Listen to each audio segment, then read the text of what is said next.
Welcome to this demonstration of the Dozier Misophonia Trigger Tamer. This is the opening screen. It has my contact information down here at the bottom and the website misophoniatreatment.com. Just as a simple demo, real quick demo, we can set a playlist. Either it can be nothing because you want to look at pictures of your grandkids, or here's a demo which is some nice piano music.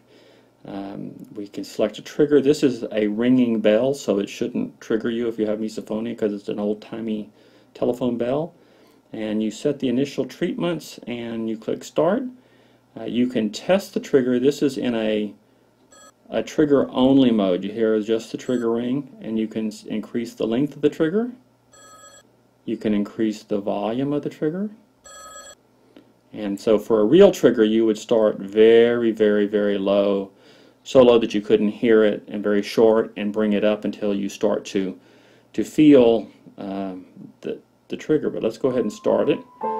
And our initial trigger is going to come at 12 seconds into the playlist, so we're at 8 now, so it's just coming up now. There it is.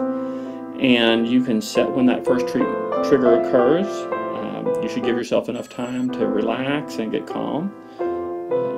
Once again, if you can increase and decrease the volume. You can put anything you want to, any of your iTunes favorites in your playlist.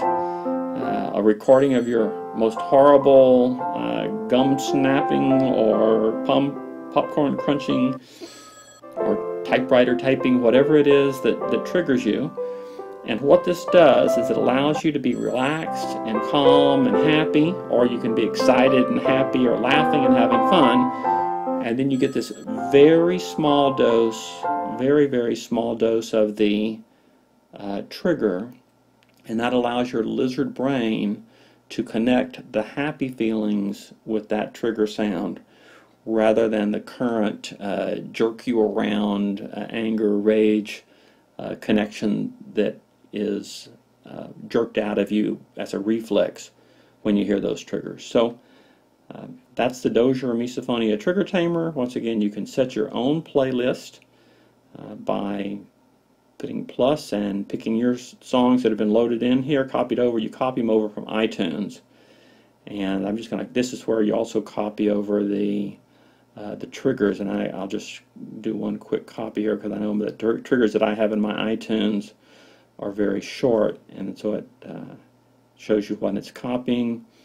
You know, it's just not a fast process, but now that you have it there, then you hit plus and you can select the songs, whatever you want. I've got some pink noise that I use that is part of the initial package that's sent to you, and you give it a name and a description, and then it's going to show up on the playlist choices here when you look at what you're going to be choosing for. Okay, so that's the Trigger Tamer. I hope you give it a try. There's a demo version that's free, and there's a full version that's pretty pricey because it includes personal direction in the treatment and such from me. So I really wish you well. If you want to know more about this treatment method, go to misophoniatreatment.com, and you can learn about this method of treating misophonia that I've developed. Thank you very much. Bye-bye.